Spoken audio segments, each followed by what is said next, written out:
everybody. Welcome back to another episode of God Built This Podcast. I'm your host, Maxine, and we're on episode 206. Let's start off with how I just love being naked. Like, I don't want to wear clothes ever.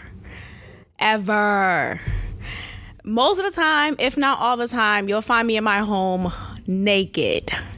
At the very least, I will wear my panties, right? Of course, because discharge. But I probably feel like if I didn't discharge, but every vagina discharges, so it's pretty normal. But like, say if a vagina normally didn't discharge, and if mine didn't normally discharge, I will probably not wear panties. Like, I wonder if I was born during Adam and Eve era. And, you know, just in general, like even like the caveman era, I would be totally fine. Like, I think I was born in the wrong time frame, the wrong era. Like, I was born to not wear clothes. And honestly, we all were born not to wear clothes. Like, whoever designed clothes, whoever thought it was a good idea to suddenly wear clothes, like, why? And if you want to be biblical about it, I feel like, you know, for those who are aware of the Adam and Eve story and believe the story, right? Because I know people don't believe the Bible, the white man's book. I get that. I get it. But like, let's just think from that perspective and recognize that because of Eve eating the apple and influencing Adam to do the same, they then recognize sin, right? And then they were ashamed of their bodies and ashamed of being in God's presence. They felt like they had to cover up. And that idea of feeling just uncomfortable in your naked body wasn't introduced before they ate the apple. So I say all that to say, prior to them eating the apple, they were totally fine, totally in bliss in being naked and being in public. So, like, it wasn't a thing, you know? And now that, you know, long ago, but since then, it has been this discomfort, right? Like, oh my gosh, don't come in, I'm naked. Oh my gosh, I'm not fully dressed, don't come in. Oh, I can't pick up the phone call, I'm naked. Like, there's just like shame attached to nudity. Like, what? You know, I just don't even, it sucks. It really does suck. And just the concept of shoes, thinking about shoes, like, I don't know, I'm having these thoughts lately, but like, seriously, I just want to be like in my fullness all the time, like in my full body, naked all the time, because otherwise I feel like I have to wear these layers. And this is metaphoric as well, but literally I have to wear these layers because this is what is socially acceptable. And I'm tired of it. Like, I don't even want to wear shoes. You know, like, whoever created shoes for the first time really did us a disservice, because we were meant to walk with our feet naked out and about. Like, back in the day, our ancestors, they were shoeless. Their shoes were their feet, the soles of their feet. That was their shoe. You know, that was their, like, there was no like fear of, oh, what if I cut my foot, or like, and because they were only wearing just their bare feet to walk around, their feet was adapting, or already was adapted to the environment, the terrain. It was already comfortable. It already knew how to walk in rough terrain. It already knew how to climb mountains and trees. It wasn't this like, oh my gosh, my feet. Oh my gosh, my feet. Like, I feel like we have become so bougie as a society. You know, like, why can't we just walk around barefooted?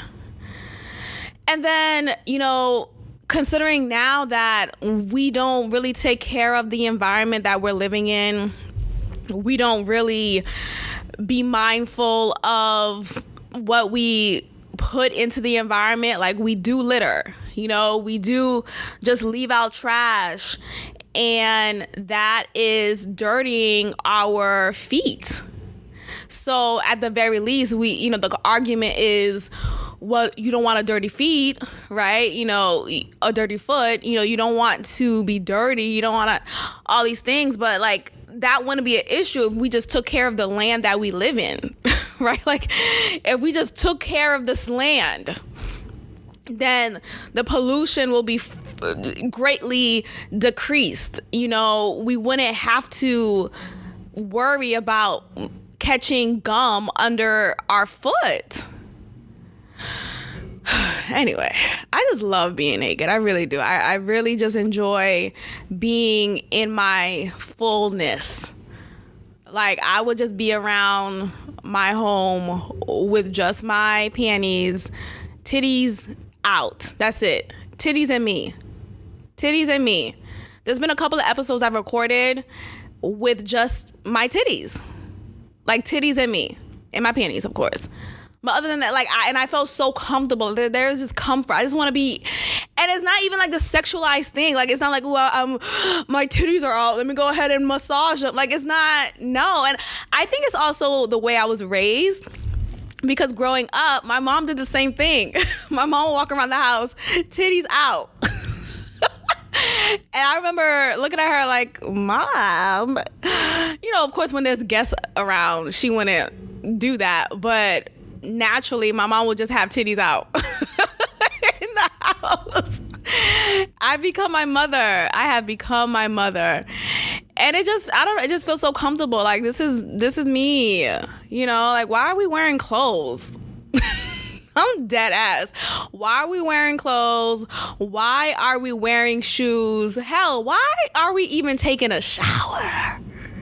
Oh my gosh, you've gone too far, Maxie. You've gone too far. I just feel like if you're not rolling in the mud with pigs, if you're not literally like, in the dirt, if there is invisible dirt on your body, why are you taking a shower? Okay, all right. Maybe I'm doing too much. Maybe I'm doing too much. Yes, you should shower, of course. Our body does pick up dirt and grime and all these things, but I just feel like some people are overboard. Like, some people are so, like, I think some people are just so disgusted with their bodies. Like, I think it's really just a personal thing. Like, some people are just really uncomfortable with how they look, and they feel like they need to shower incessantly to the point where they are scrubbing their skin off. And I'm bringing it to a more of a sensitive topic now, because, people who are victims of sexual abuse, they will often shower rubbing their skin so harshly because they want to take away that experience that they had of being violated. So I think there's some of that in some people's incessant need to shower.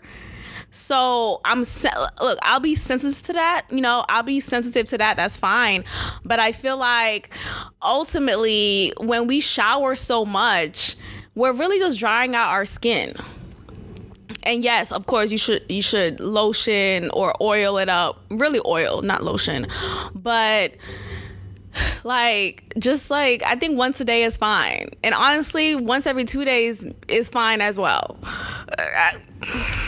Okay, whatever. Let's move on, because I feel like I'm making some people uncomfortable. But the point of what I'm saying is we should live in a society where we don't have to wear clothes. Like, no, I'm really being dead ass. Like, we should not be wearing clothes. Like, what are we doing? Like, and like, we should stop sexualizing things. Like, me having my titties out doesn't mean I'm trying to seduce you. Me not wearing a bra is not me trying to convince you to be my lover. I just like my titties out. Okay, let's get into this case with Mr. Kaalan, if I'm saying his name correctly, Kaalan Walker. I just became aware of this recent conviction of his. I knew of this case because he was previously charged, but he got out on bail and the trial was still ongoing. But it is now official that he has been convicted of being guilty for raping teenage girls and women. Multiple, I don't know the number specifically, but multiple teenage girls and women have come forth claiming that he has raped them. Allegedly. I'm not saying that just to be more comfortable saying allegedly, but I do believe the women here. And, you know, I have been on this podcast talking about, like, you know, I don't believe all women. I don't believe all women. I don't, like, there are some people who are just straight up liars and do things for clout. But in this case right here, yeah, I do believe the women, all of them, in fact. And you know what's actually interesting is, so for those, I'm not even familiar with this man. His face does look familiar. I have seen him in an interview a year or two ago when he was on Dr. Umar Johnson's YouTube page, and he was in his video, and Umar Johnson was allowing him the floor to explain these charges and just give him the room for redemption. And at that time, when I was listening to or watching the video, I was, you know, I'm gonna hear you out at the very least, right? Because there are different sides to a story, and I do like to hear people out. I really do. Even a rape, like, I don't know. I just want to hear, whatever. I guess I was wrong for doing that, but whatever. I just wanted to hear him out. And generally, I just like to hear what Umar Johnson says because he's entertaining. Anyway, so when he had him on, I wasn't familiar necessarily of his work. I've seen clips of him, or like his face looks familiar, but I haven't seen him act. But apparently he's like the prince of Hollywood, or Black Hollywood at the very least. He starred in the movie called Superfly, which I remember seeing the trailer of. It came out in 2018. I haven't seen the movie though, and I do want to check it out. I've been meaning to check. Well, I wanted to check it out then, so eventually I'll probably just get around to it. But anyway, he stars in that movie as well as a few other young Black actors. So yeah, so this man is guilty, and he's been convicted, and he's gonna spend the next 50 years of his life in prison. Boom, guilty, justice is served, and it's pretty cringe. I remember in the interview with Dr. Umar Johnson when Kaalan Walker, when he was explaining the charges, he was given this story of why he was being charged, right? So he was saying that basically one of the women who came forth and said that he raped her, he claimed that she was lying and she was just doing damage control because they were consensually having an affair. And I say affair because I'm saying affair loosely, but she was dating someone else, this other guy, and she was in a relationship with that guy. And her boyfriend found out about her cheating on him, and she didn't want to lose the guy, so she decided to create this narrative and say, he actually raped me. You know, I didn't consent to having sex with him. He raped me, right? Which is like, what the fuck? That's horrible. Are you a white woman who's claiming this Black man? Like, what are we doing right now? But so she said that. Well, according to Kaalan Walker's story, that is what he's claiming. And that is the reason behind her pressing charges. So he's saying that, and he says that his lesson learned was he should have never slept with his boy's girl. And apparently he was friends with her boyfriend. So it was just like the sticky situation. And the way that he described the story, I mean, it was entertaining. Like, dang, look at this crazy ass. It was just a crazy ass story. Like, dang, first you sleeping with your friend's girl and she claims that you raped her. Like, and it's not to say that there aren't women who would do that, right? Again, I don't believe all women, but I just felt like this story was so bizarre because is this not 1955? Like, this is not 1955. This is not civil rights era. This is not a white woman. Like, this is, like, we're not doing that anymore. Niggas, like, women don't do that anymore. Like, I don't believe that, you know? Like, I don't believe that women today in 2022, or at that time, 2017, 2018, I don't believe women would lie and say he actually raped me, you know, rather than just admitting that, no, I did cheat on my boyfriend and, you know, I regret it type of thing. Anyway, so he's claiming that, or in that interview, he was claiming that she lied and she was doing that to save face, and her boyfriend believed her. So that's why, okay, this is another quick thing, you guys. Another reason why I like being naked, or I prefer being naked, because I get hot. My body gets hot. Like, I'm very warm-blooded. Like, I'm alive. Like, it's not even... I'm not dead at all. Like, a bitch is warm all the time. So that's why I just love nudity. Okay, going back to this. So anyway, so he's claiming that she's lying and she's just doing that to save face because she's not trying to lose her boyfriend and yada yada yada. But when he was saying this story, like, it just was so bizarre to me because I just can't understand how... I just don't, like, niggas don't, like, women don't do that. Not anymore. Not in 2022. This is not happening. Like, I think you probably did rape her. Like, I think rape did happen. And of course, it's not funny. It's not funny. I'm just laughing because I laugh at everything. But I think you're fucking lying right now. But anyway, I think the gall of this story was he really came on Dr. Umar Johnson's YouTube channel to go off with this story. Like, he really came on and thought to himself that this is a story that I should share. This is a story that people will believe me on. When no, like, that doesn't make any sense. So he was found guilty. He is convicted. And it's actually pretty disturbing because he's a young man, young black man. And this is the dumb shit that you do. Like, what are you doing? But you know what? I think he reminds me, just based off of his physical appearance, he reminds me of these men who he probably just started getting attention, just started getting popular.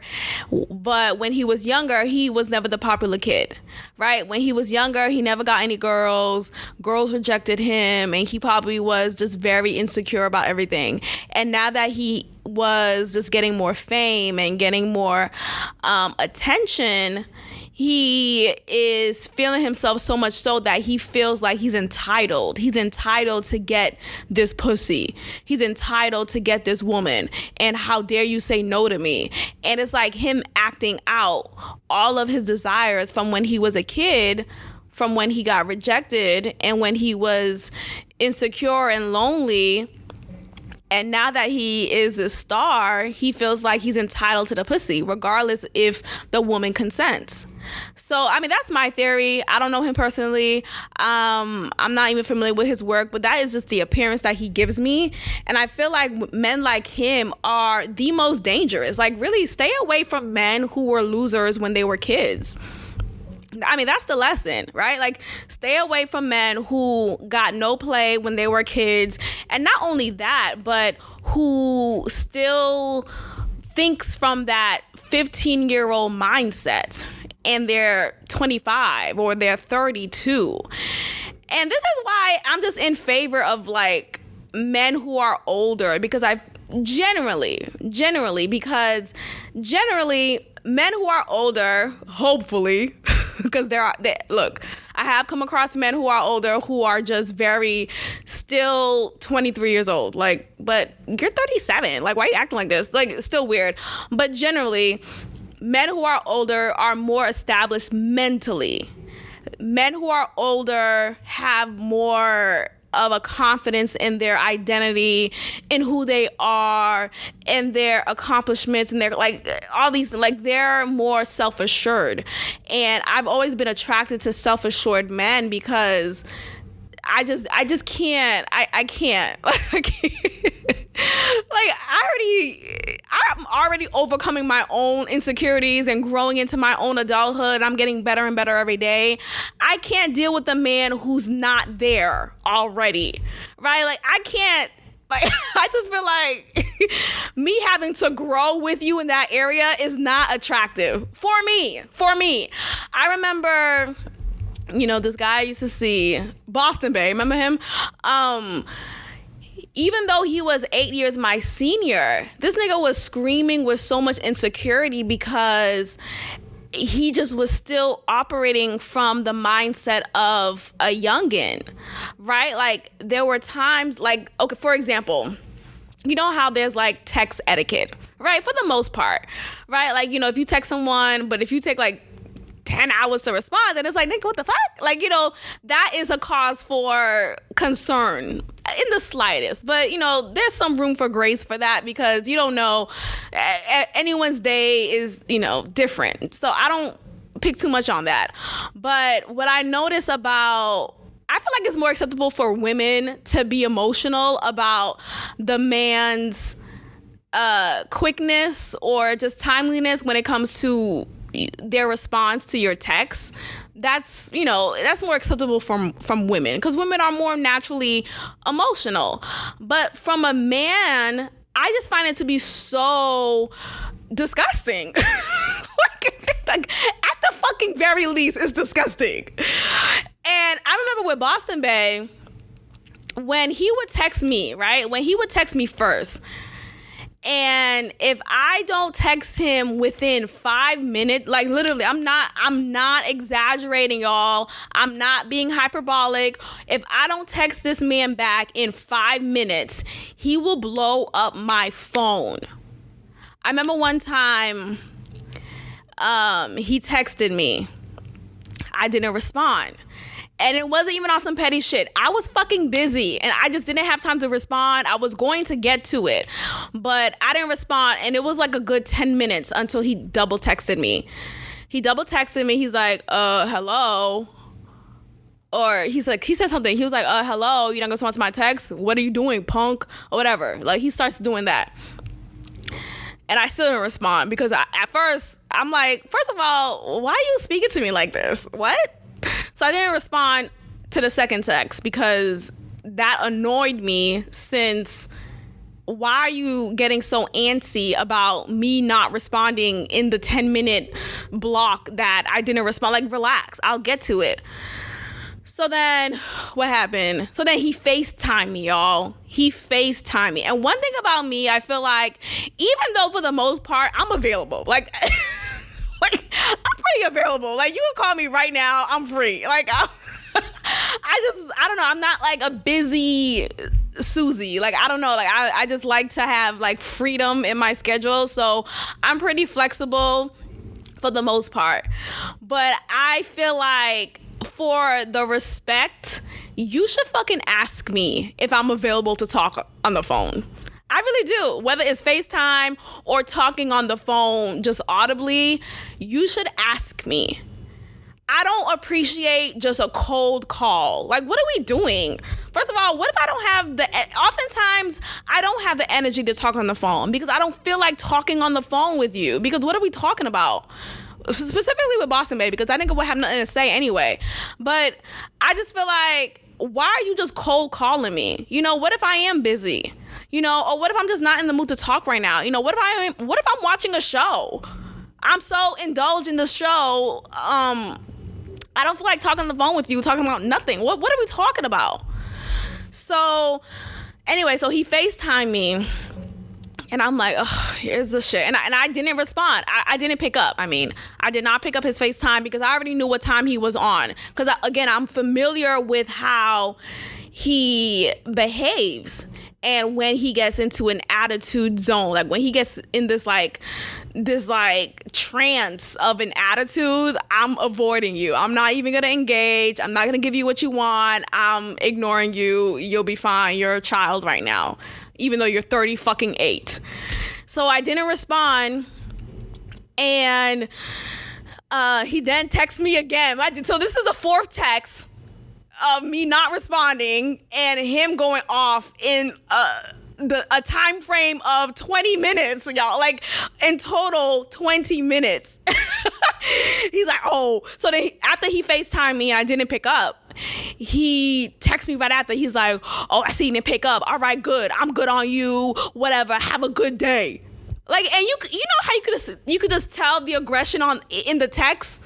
Right? I don't even have to hear your tone of voice. I already could tell the tone in your text. So I'm rolling my eyes like, oh, here we go with this nigga. Like, oh my God, can we call it? You're 38. You're 38.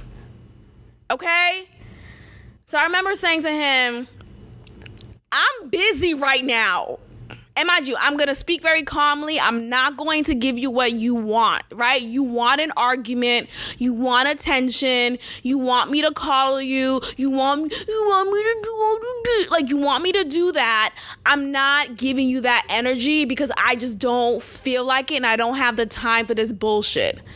So I was very calm. I said, I am busy right now. I'll hit you up afterwards. That's it. Like, that's it. And then he finally responds. He's like, oh, okay. Like, and anyway, I say all that to say that even if you're older, if you're an older man, it's not guaranteed that these older men are more confident and less insecure. So that example of Boston Bay just really proved how, like, older men it doesn't really mean much. But anyway, for the most part, it does. Like, for the most part, there are older men who are more likely calm and collected and assured of who they are. Oh my God, I just remember that conversation with Boston. Like, are you okay?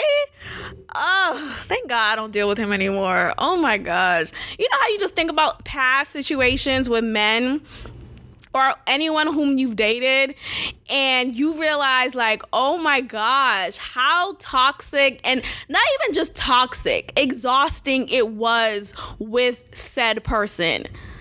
Being with you, conversing with you was so exhausting. And mind you, most of the time it was via text, right? Because whatever, like, most of the time it was via text. Most of the time it was not in person. So if I'm already exhausted with you via text, oh my God, just go to hell. Anyway, so going back to Kaalan Walker, I think him being someone who was acting out on behalf of his young self, and now that he has the fame and glory that he's probably always wanted, he feels, in my theory, he feels entitled to the pussy. So I think this explains his rape allegations. So, and apparently the way that these rape instances took place, and I know I'm saying rape so much, and now that I'm on YouTube, I probably shouldn't, I don't know. It's kind of weird because I don't want to not say the word, right? Like, I hate that we have to censor ourselves now when we're talking about a legal term. Like, what is non-consensual sex? Rape. Like, why is that weird to say? Like, why is that, what the fuck? Like, why should I potentially be not monetized because I'm saying that word? Like, why? Like, I just don't like that. We should be able to say words, right? Words mean things. And if it makes you uncomfortable, scroll past this part in the episode. But I just don't want to not say the word. Like, there's some words also that I will eventually say because, again, I like to speak the word. But there's some words in YouTube land that you can't say because it's too uncomfortable. Like, what the fuck? What are we doing? It's fucking rape. Like, why can't we say that word? Like, words mean things. Like, why are words? It's stupid. I don't know. So anyway, he has been found. Oh, so how has he raped these women? I'm gonna say rape. I'm gonna say it. So he was getting messages from different models, or maybe I think he actually DM Instagram models, whatever, who was trying to get on, trying to gain more fame and notoriety. And he was claiming that he could help them with that. So, of course, they believed him because, oh, wow, he's in these movies. He's acclaimed. He has his following. You know, he has a great following, all these things. So he seems credible enough. And unfortunately, he got them in a vulnerable position and raped them, allegedly. And I think this is just, unfortunately, just a common way to do that, right? Like, if you trust someone and you think that they're a good person, or they come off very genuine and sincere, you know, and he looks like, again, I'm not familiar with his roles and stuff, and apparently in that movie Superfly, he played a character so well that people actually believe that he was the character. And so now that he's convicted of rape, people feel like, oh, well, it makes sense because he played that character so well. So I guess the character that he played in the movie Superfly was a rapist or a hater or something like that. So I'm interested in watching the movie now because, damn. You know, look, whatever. I feel like if you play a character so well, maybe it's in you. Or maybe you're just a good actor. Like, who cares? But either way, you know, whatever. You know, go to prison. Get away from these women because that's disturbing and disgusting. So I definitely am glad that justice is had. I do think this case is accurate. And who knows? Like, what if it is all a ruse? You know, what if this was all a setup? And maybe there are a few women in the claims against him who lied. I don't know. But at the very least, I do believe the claims. I do believe that he did that shit. I really do. You know, that meme, or from the scene from Power where 50 Cent would be like, whatever they said Ghost did, he did that shit. I believe it in this case. I really do. Because, again, watching that video of him on the Dr. Umar Johnson YouTube show, he was saying that dumbass story. Like, yeah, because we had sex and she was dating this guy. And instead of being honest with him, saying that she willingly cheated on him, she lied and said, I raped her. Like, what? Who's doing?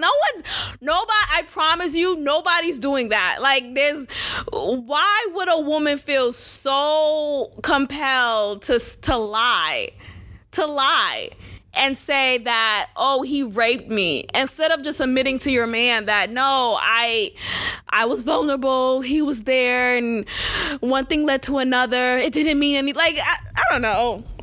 And look, I get it. I think there are some men who can't handle women cheating on them, but you know, it is what the fuck it is. Like, you going as far as to lying about said allegation is, I think that's a little too bizarre. So I don't believe that claim. I thought that was very outrageous of a story, and that made me perk my ears. But I remember watching that video and I was entertained because it was like, oh, let me see what this nigga got to say. And yeah, I'm not surprised. So he's gonna rot in prison. It is what it is. Don't rape people. It's not okay. Well, speaking of being canceled, I'm noticing there to be an uncancel movement happening, and I'm actually in glee over it. I am in glee over this uncancellation tour that's going around. So many episodes ago, I titled an episode called Cuomo Nomo. And it's based off of Chris Cuomo, who is just this fine ass white man. I always love Chris Cuomo. I'm sorry. Like, there's like a very limited pool of white men who I just feel like okay, I get it. Like, okay, like, and Chris Cuomo is one of those niggas. Like, he's one of those white men who I just feel like, okay, maybe something with the Italian-esque to it, and just his bravado. I don't know, but something about him, I just really enjoyed him throughout the years. When I was an avid watcher of The View, he would be on the show and delivering his news content, yada, yada, yada. And he just had a great personality, and he just was a very just great eye candy. Anyway, he was canceled during the pandemic because of what was it? It was just a plethora of different dumbass reasons. Like, first, they associated him with his brother Andrew Cuomo, who is or was the mayor of NYC. Was it mayor or governor? I think it's governor of NYC. And Andrew Cuomo received a lot of flack for something about like the elderly home. Like, he didn't take care of the elderly in this nursing home and didn't provide the proper COVID protocols, and some elderly people died prematurely because of his ill care of them, something like that. And it then bled into Chris Cuomo, who is a journalist, a newscaster, who was on CNN. And Chris Cuomo didn't want to report on his brother because that's his brother. So he had his back.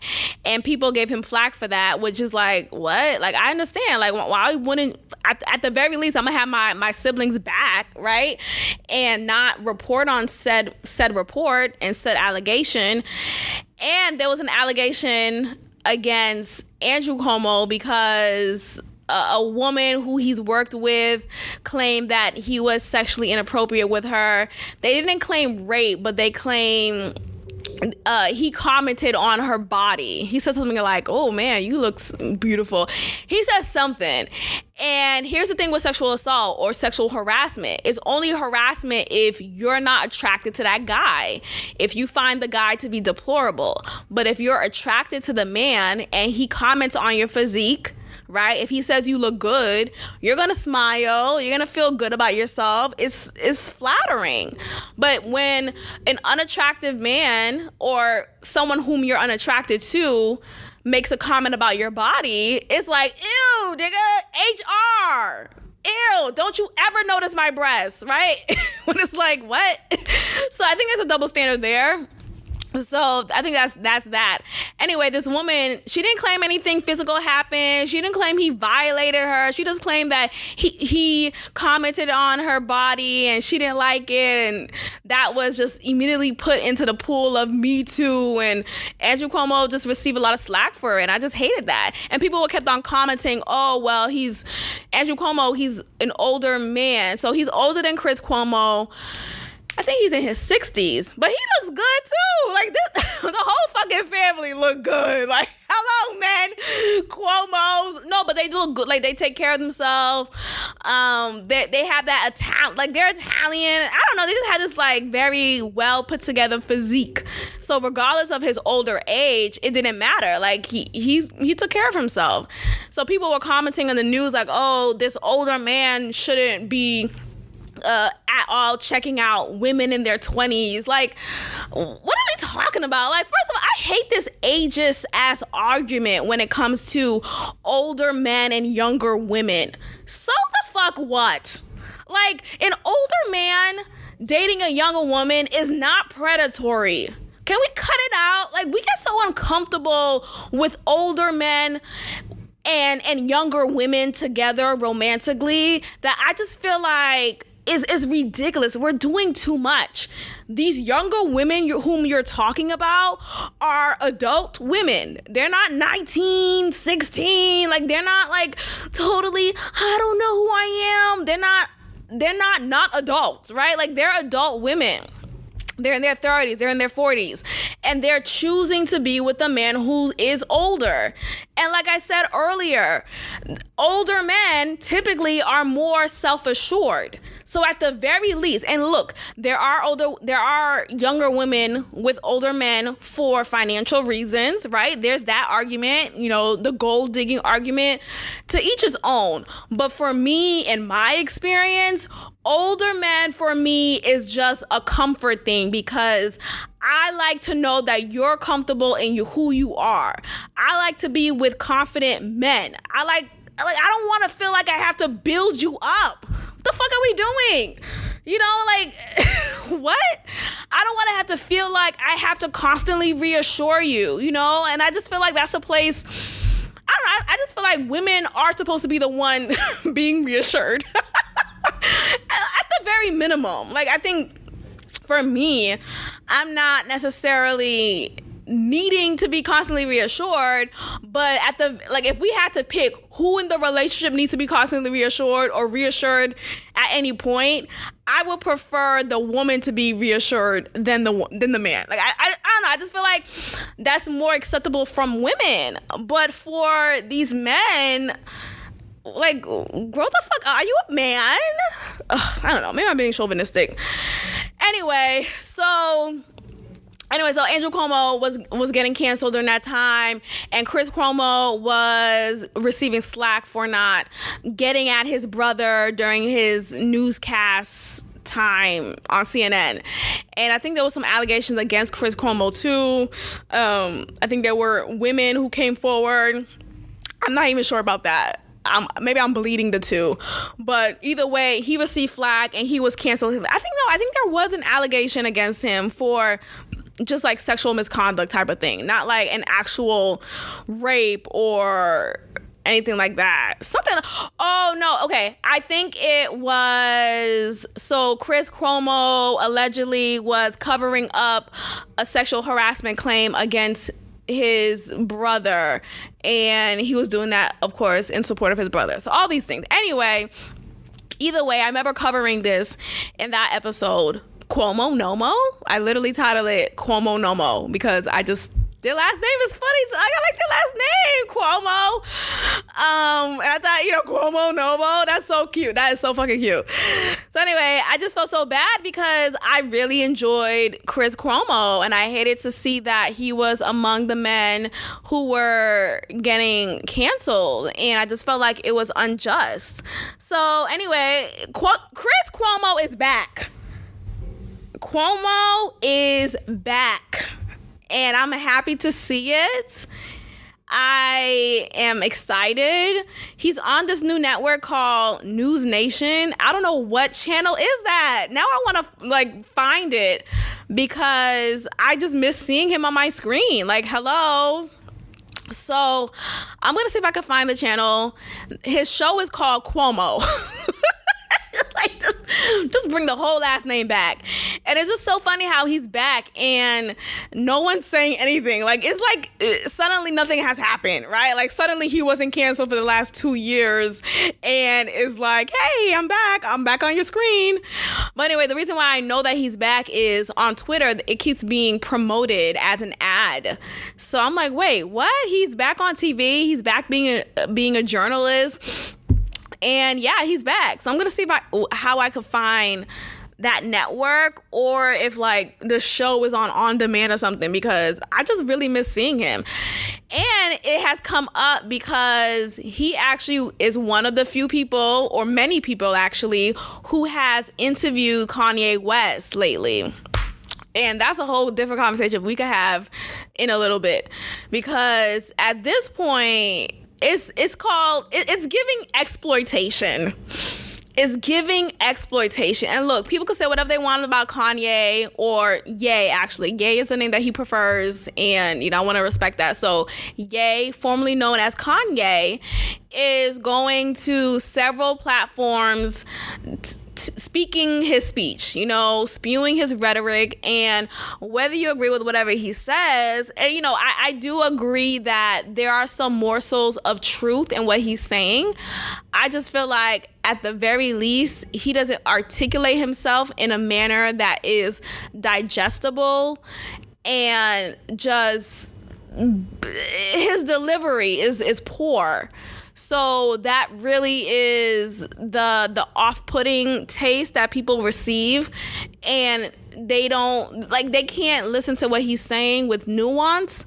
So that is the unfortunate part of it, because what he does say, some of the things that he says is in fact true, but we'll get to that. So anyway, Cuomo is back and I'm happy to see it, and I'm gonna see how I could find his show on my TV. Next, I feel like Matt Lawyer should be back. Is it Matt Lawyer? I think it's Lawyer. I think it's Lawyer. But Matt Lawyer, remember him? CBS News. What's in TV? I think it was NBC. Anyway, y'all remember him. Daytime. He was with Katie Couric. He was on the TV for 30 years, like longer than I've been alive. 31 years. And I love seeing, like, he was just one of those key figures in daytime TV. But unfortunately, he was one of the men who was yet again accused of sexual misconduct. But I don't think necessarily he was accused of rape. I think he just was accused of making a woman feel uncomfortable. And actually, with his story, he was apparently using a button under his desk that locks his office door. And which, you know, women are, or people, whoever's in his office, they are subjected to him and can't leave the office unless he unlocks it. It's kind of creepy, right? So like, he would literally lock women in. I don't know if he raped any of the women who came forward against him, but yeah, so he used this button and people will talk about it, and that's the reason why he got canceled. And I haven't seen him since. I have not seen him since. And it's just kind of like, damn, you have these like key figures who you grew up on and who is a stable fixture of daytime television, and now that nigga's gone. So can we get Matt Lawyer back? Can we get him back too? Like, come on, can we just move on? Did he rape them? Did he rape those women? Okay, so what? He had a hidden lock under his desk at work. Sure, that's creepy, but can we get Matt Lawyer back? Fuck, News Nation, can y'all hire him as well? You got Cuomo back. Can we get Matt Lawyer back? Lawyer, whatever. Louis C.K. is back. And I'm happy for that too. Am I a Me Too apologist? No, first of all, let's talk about Louis C.K. real quick. Okay, so he got canceled because he had a fetish that he performed, and fetishes are seen as sexual assaults nowadays, which is weird. Which is weird because we live in a time where women in particular are saying, don't shame kink me, or don't kink shame me. You know, don't shame me for my kinks. We shouldn't shame people for their kinks. You know, kinks being, I may like feet, right? I may have a foot fetish, or I may like getting choked in the bedroom, which, what are we doing? But anyway, he has a fetish of jacking off in front of women. Like, literally, like, he doesn't necessarily want to have sex with them, but he's like, do you mind if I just take my dick out real quick and just jack off? And he's done that in front of a couple of women, in which, though, like, he has asked for their consent. Like, he has verbalized, hey, I would like to take my dick out right now and jack off. Do you mind? And the women could either say, ew, no, like, that's not cool. Or they could be like, that's fine, you know, whatever, let me just go ahead and eat my lunch. Like, you know, like, anyway, there's been a few women who has come forward saying that he said that. And mind you, they said yes while he asked for their consent. And look, I've heard the arguments of, well, they probably felt coerced to say yes, right? Like, they probably felt uncomfortable and felt like they had no choice but to agree. And, you know, sure, that may be an argument, maybe, but I think at the very least, like, girl, if you really didn't want him to jack off in front of you, you could fucking leave the hotel room. Like, you could leave, you know? Oh, well, maybe the argument could be, well, you know, they probably felt uncomfortable to leave. I don't know. I just feel like if someone's literally asking you a question, giving you the option to say yes or no, and you say yes, and he does it, why are you mad? You know, if you didn't want him to jack off in front of you, you could have just said, hey, no, that's kind of weird. I'm not cool with that. And if he still did it, regardless of you saying no, then that's a different thing, you know? But anyway, that was the reason why he got canceled, because he jacked off in front of women after asking for their permission, you know? And that could be just a kink of his. You know, like, why are we kink shaming? I thought we're in a day and age where we shouldn't be kink shaming, and we should let, you know, women, you know, do whatever they want sexually, and we should let men, you know, be with men and not think that they're less of a man for that, and allow them to still claim heterosexuality. What? Whatever. The point is, we're so contradictory in our speech. You know, like, you have so many sex advocate, positive sex advocates out here in social media, in podcast land, in YouTube land. And yet when you have a Louis C.K. who asks for the consent of women, if it's okay for him to take his dick out and stroke it a couple of times to get a nut off, then he's a creep? Like, what? If you didn't want him to do that, then say no. And you know what? I can't even really blame those women, because, again, it's society. It's society. You know, for so long, society has conditioned women to agree to things that they're not okay with. Society is really to blame here. You know, you have many experiences of women who share instances in which they felt like they had to be the good girl. They felt like they had to say yes because they have to be this nice girl. Okay, I agree. It's okay.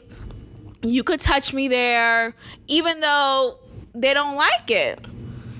And that's not their fault. It's not. Unfortunately, it's the fault of the conditioning that women have been conditioned to behave. You know, for so long, women have been taught to just agree and shut up. You know, be silent and take it. So when now you have the case of men who are just doing what society has allowed for them to do, and women who aren't comfortable vocalizing their discomfort, is going to continue to be this imbalance, you know? And I just think there's a lot of relearning or unlearning that needs to be done. You know, there has to be a lot of just unlearning that needs to happen.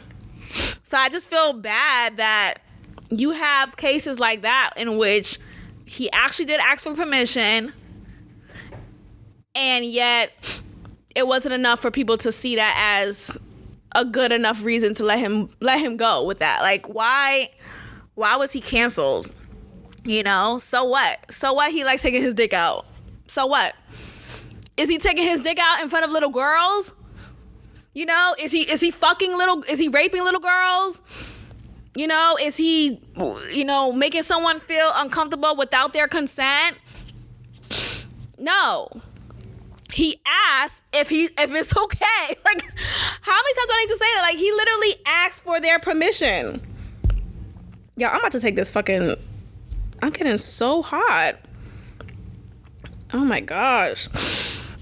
Anyway, so he asked for their consent. They said okay. They laughed it off, and he really did that shit. You know? So anyway, I think I blame a society. Ultimately, women need to say exactly what is okay and what is not. You know, I don't like when you do that. I don't like this. I don't like that. You know, and there's a way to say it in a way that is not accusatory, right? There's a way to say it without immediately putting them into this box of predator. Like, not everyone's a fucking predator, dog. Like, not every man is out here to violate you. And yes, there are men out there who are predators. This is not discounting those men. This is not discounting that real experience. I just think ultimately, though, we have to speak up. We have to say what is on our minds. We have to let people know this is not okay. And it comes with, honestly, this comes with just practice on the small things. Like, for example, I started my new job, like I said in the last episode. And, when you're on a new campus, you have to introduce yourself, right? You have to say who you are. And you're meeting new people for the first time. And you gotta, just say who you are, right? So my last name is Morency. And that is how you say it. Right? It's not Morency. It's not Morency. It's not Morenzi. Like, how are you getting that from when I say Morency? Like, it's like, I feel like there's a disconnect with some people. Like, mentally and, like, audibly, there's a disconnect. Because I don't understand how I say Morency and you think and then say Morency. How does that translate? How does me saying Morency translate into you saying Morency or Morancy or Morenzi? How did you get that from Morency? From what I just said? And the way that I speak, I'm very intentional when I say certain things. And I notice, sometimes with my speech, I could stutter sometimes. Like, sometimes I stutter. Sometimes I ramble over my words and I'm talking so fast. My mind's running a mile a minute. And so I'm very mindful of that. And I do my best to speak slowly, in particular when I am pronouncing my name, because I do often receive people mispronouncing my name. So anyway, this coworker, she's like, Morency, like, just stupid. Just like, girl, what? Are you fucking dumb? Anyway, so she's saying it wrong. I'm correcting her every time. And then she got to a point where she was like, can I just call you Miss M? And I said, no, call me Miss Morency. I literally said, no, call me Morency. I'm like, no, call me Morency. That's it. And that's it. And I say that as an example of speaking up. Speak up. Don't just allow people to just tell you how they want to speak to you. Don't just allow people to tell you how to address you. No, the fuck you can't just say Miss M, because you could definitely say Morency. It's not hard. My name is not Choku Woku nigga. Like, it's not, I don't have syllables I do have syllables, but like, I don't have letters or consonants in my name that are silent. Like, I don't have a tricky last name, is my point. You could fucking say Morency, okay? So I just find that to be irritating at the very least. Like, can you fucking try? Can you try? So I say all that to say, it starts with those little practices. You have to speak up and say whatever it is. If someone is mispronouncing your name and you just shrug it off and you just say, oh, fine, just shorten my name and call me Miss M. Or it's fine, just call me Miss. No, the fuck. Call me by my name, bitch. Call me by my name. That's it.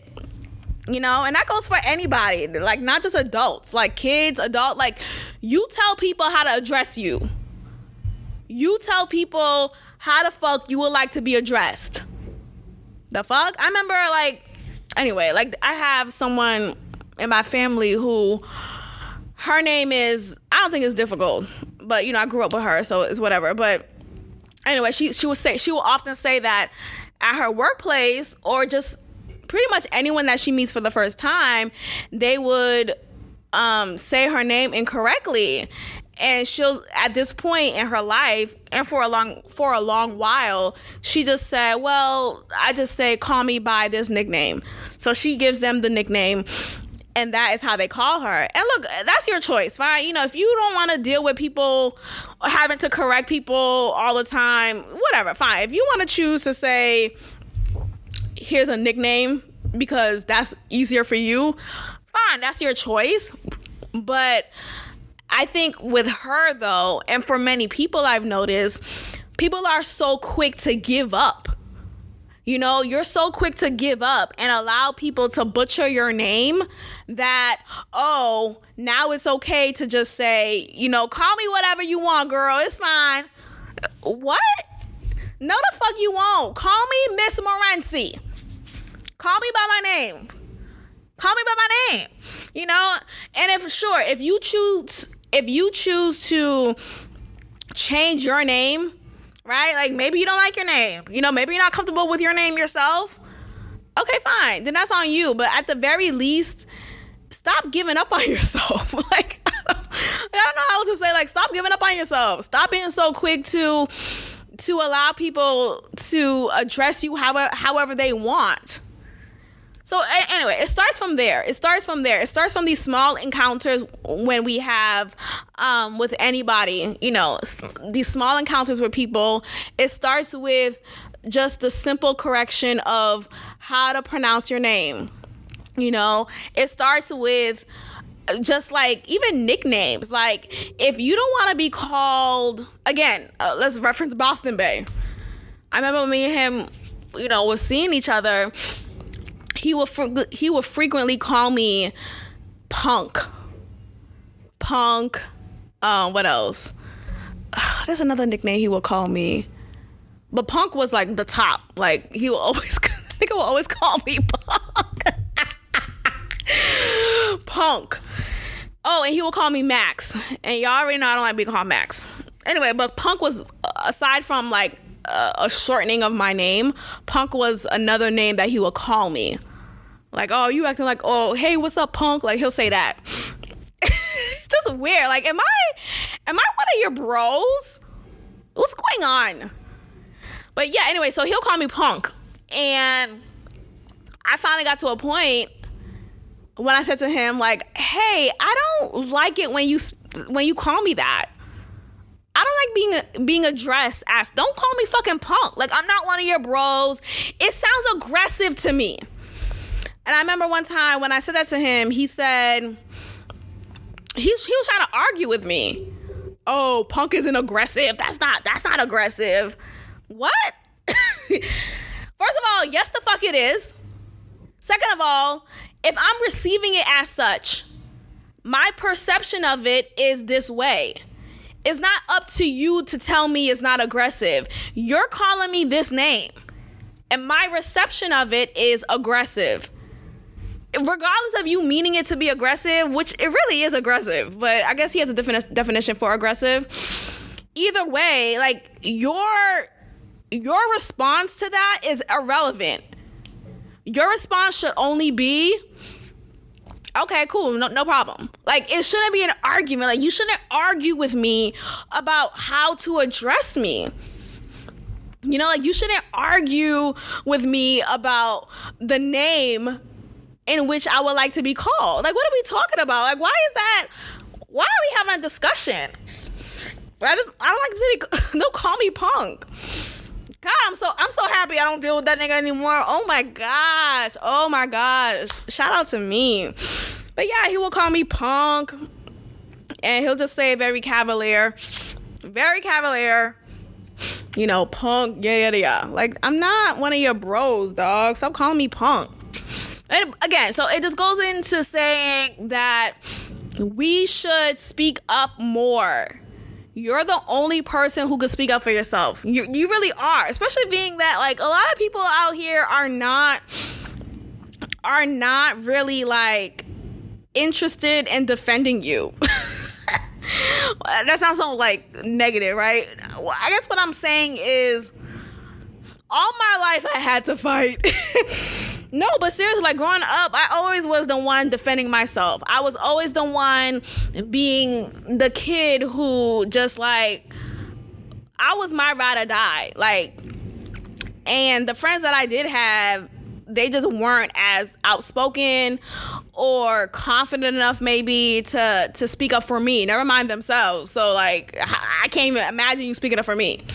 You know, I had siblings who didn't speak up for me either. So like, either way, I learned at a young age that only I could speak up for myself, and I can't depend on someone else telling me, or I can't depend on someone else defending me.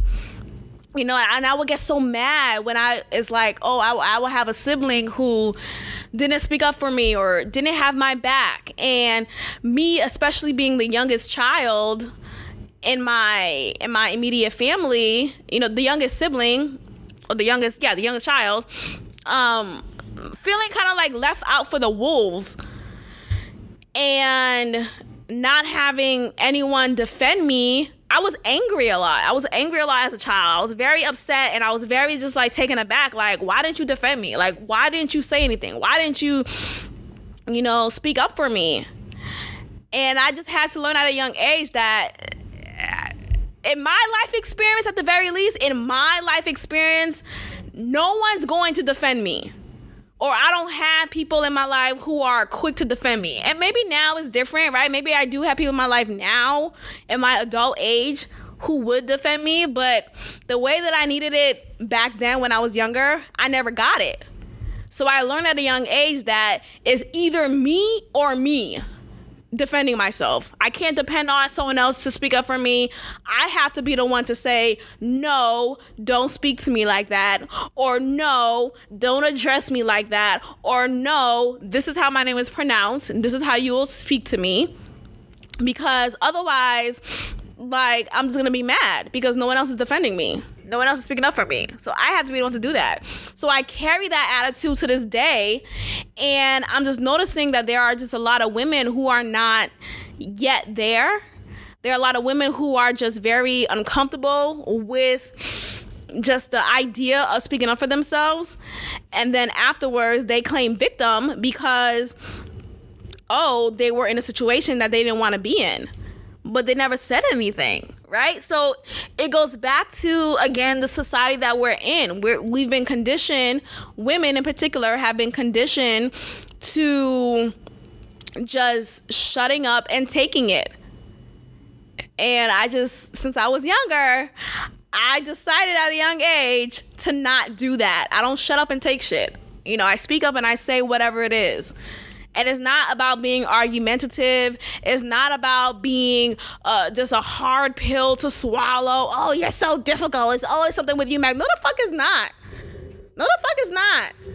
If I'm telling you, don't call me punk, right? If I'm telling you, don't call me Max.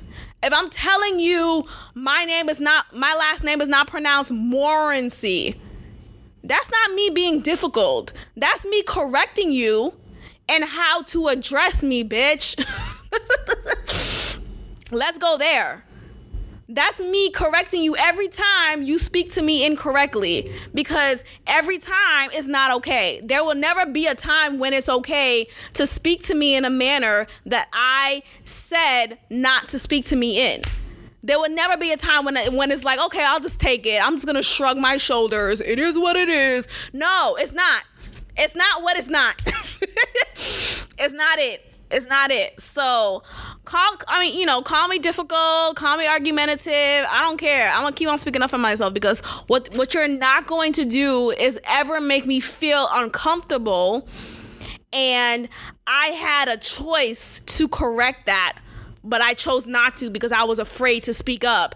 I was afraid that you may perceive me as difficult. No. So at the very least, in my control, I'm going to exercise my speech. I'm going to exercise my voice and saying, hey, don't speak to me as such. But how do we get here? We talk about Kaalan Walker, him being convicted, Cuomo no mo, Cuomo is back, yo, uncanceling some people. Kevin Spacey was found not liable. Now, I think that nigga did it. I do think Kevin Spacey is guilty. But let me not speak too much on him because he's kind of scary, to be honest. Because 4 of his accusers suddenly died, like in these like bizarre accidents that I feel like he has something to do with it. I feel like he is in cahoots with elite people. I think he is someone who is very mysterious and just very suspicious. Like, how multiple people who have accused him of assault suddenly just die, you know, and it's all in these like strange cases. So yeah, I don't know. So anyway, there's this recent report of him being found not liable after a molestation allegation was made against him.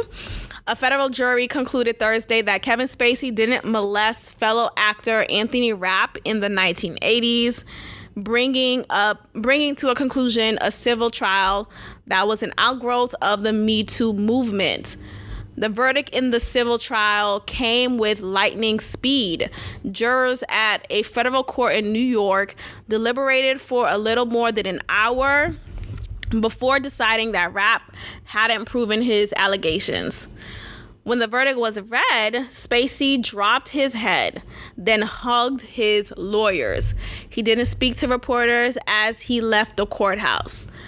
Quote, "We're very grateful to the jury for seeing through these false allegations," said his attorney, Jennifer Keller. What's next is Mr. Spacey is going to be proven that he's innocent of anything he's been accused of. Dang, anything? I don't know. Maybe this case in particular, he didn't do what was accused of him, but I don't know. Those other cases are very tricky, and I feel like because several of his previous accusers suddenly died, that is just too coincidental for it to not be something suspicious. I don't know. Whatever they said he did that shit. Whatever they said he did that shit. Okay, let's talk about teachers. Teachers are being seen as predators now. And look, there is evidence that support this. It's actually since what year was this? Since the start of this year, hold on, let me read this. At least 269 K-12 educators were arrested on child sex-related crimes across the country in the first 9 months of 2022. Yes, that's what I wanted to say. So just in the first 9 months of 2022, there has been at the very least, at minimum, 269 K-12 educators arrested on child sex-related crimes. My God, today. What? So let me just get into this real quick. So this is all specific to the U.S., and the case ranges from grooming to raping underage students. An analysis conducted by Fox News Digital found that from January 1st to September 30th, at least 269 educators were arrested, which works out to roughly 1 arrest a day. The 269 educators included 4 principals, 2 assistant principals, 226 teachers, 20 teachers' aides, and 17 substitute teachers. At least 199 of the arrests, or 74% of involved alleged crimes against students. You know what I blame? I blame the school system. I do. I really do. I blame the school system. There are plenty of teachers who are unqualified to teach, who have a rap sheet unlike no other, but have yet still been hired to work with kids because of the teacher shortage. So now students are being in the care and supervision of adults who are not qualified, who are not safe, and who are not registered sex offenders. Anyway, I say all this to say there's a teacher shortage, and these school principals are hiring whoever is available. Like, hey, you look good. You look like you're good for the part. So let me just give you the job. So I think that's a big reason for it. I also feel like the times that we're in which LGBTQ plus IA rhetoric is so heavily influencing our education system. And what I mean by that is you have a culture that is presented in schools in which teachers are the primary sex educators, and they're allowing kids to be taught in this sex positive education culture. They're also allowing kids to just be sexualized and to change their pronouns, to suddenly not be the gender that they were when they left their parents' home, and to be whomever they please during the 8 hours at the campus, and not letting the parents know, not informing the parents at all. I think all of that comes into play. I think all of that is influential and is allowing the teacher to be seen as this trusted adult. So much so, lines get blurred, and there is now an opening for, unfortunately, sexual activities to happen between teacher and student. I hope you follow what I'm saying. Follow what I'm saying. Understand what I'm saying here, because oftentimes you have students who are in need of validation, who are in need of acceptance, right? And if you want to add to the scenario a toxic home environment, right? Maybe they don't have a primary parent in their life for whatever reason. So they're at school in need of someone who they could trust, someone who cares for them, an adult figure, and you present yourself as such. And not only that, you're also speaking this sex positive ideology.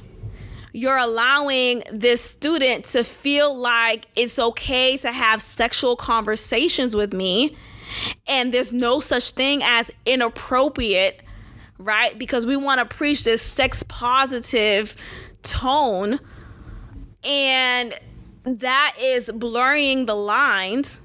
And now you're an authority figure of what is acceptable sexually, right? You're saying, oh, it's okay for you to have sex, right? Oh, let me tell you some positions that you may like. Like, so it gets that deep.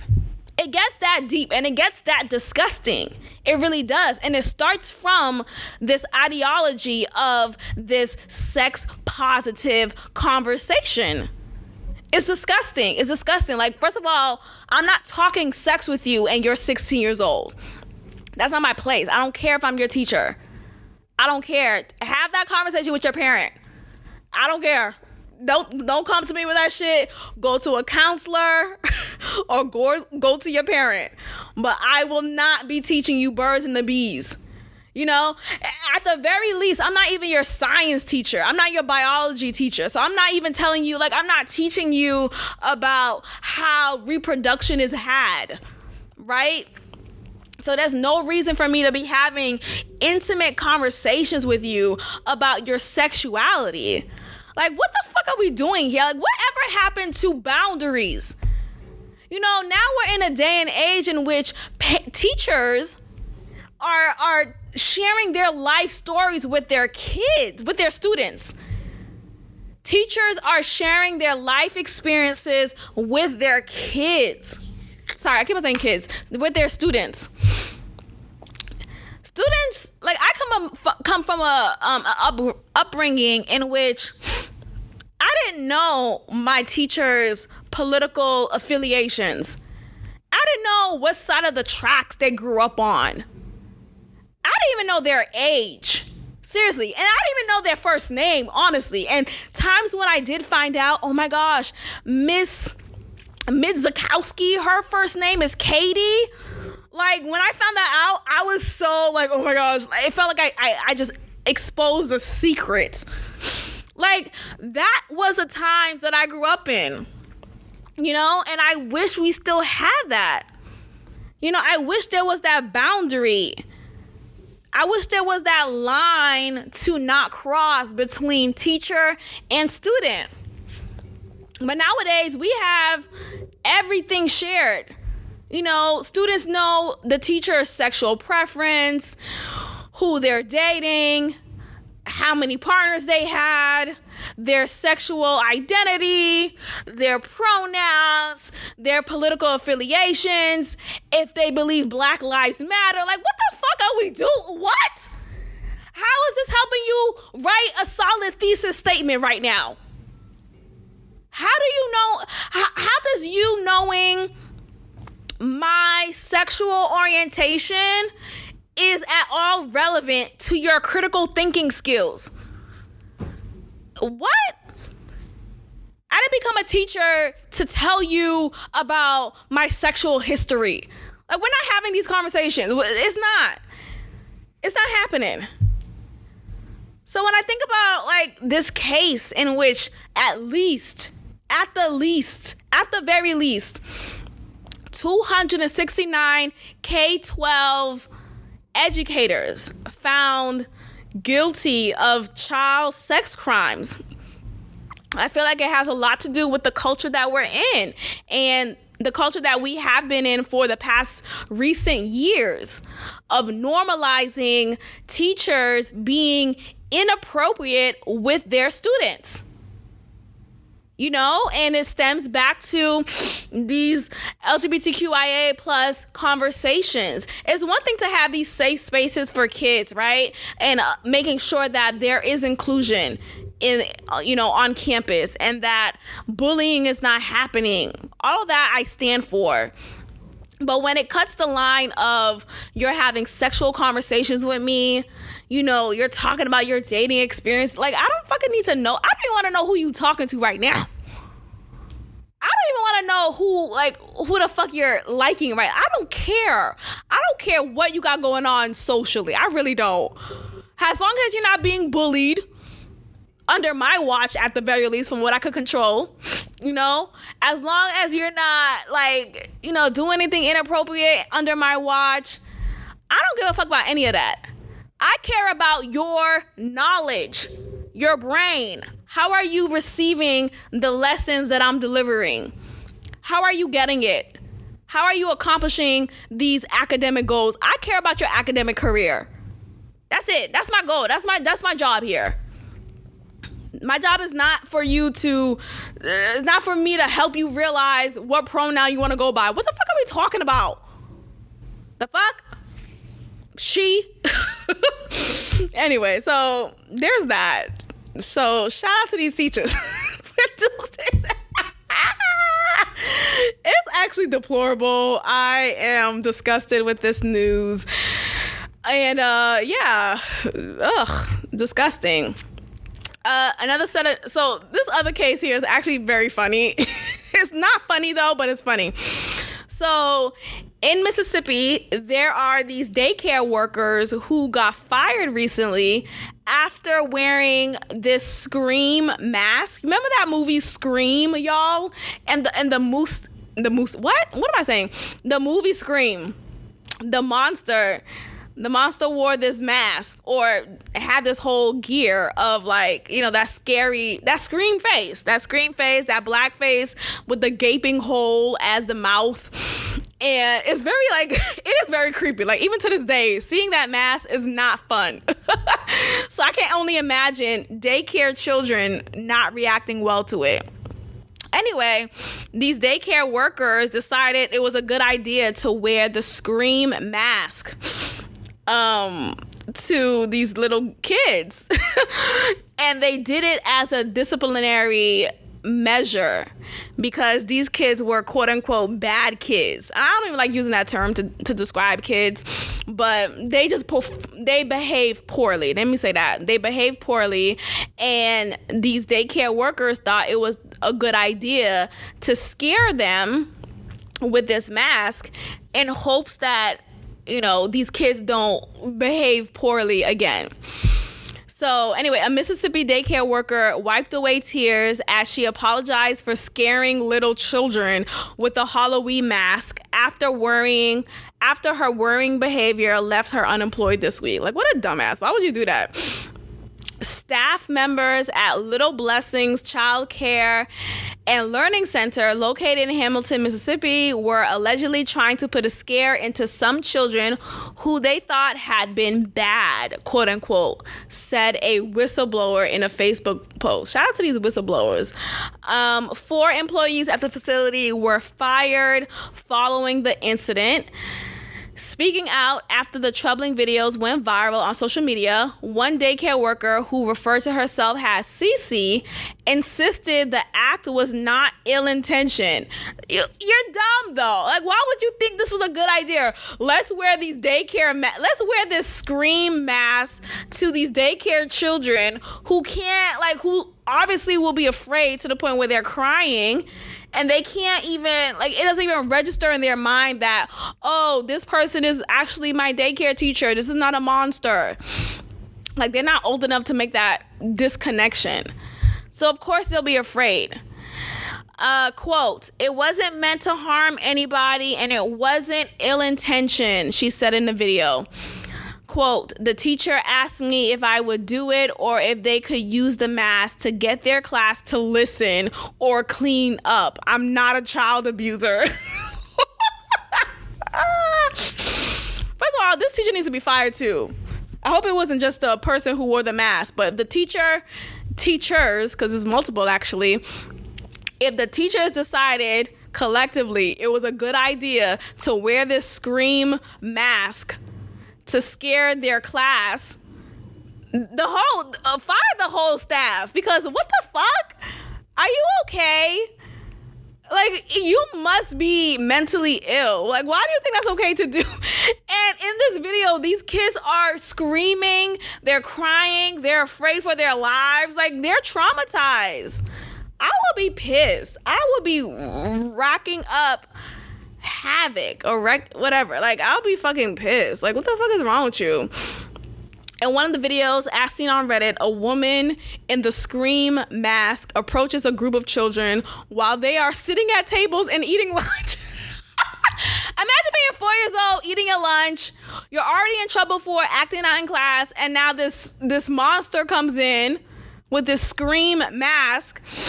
You don't know what's going on. You think you're about to be eaten. Like, what? That is terrifying. In my adult age, I will be afraid. Okay? It wasn't meant to harm anybody, and it wasn't ill-intentioned. So what was the purpose? What was the idea behind it? What was the good-ass idea behind it? Like, you sound dumb.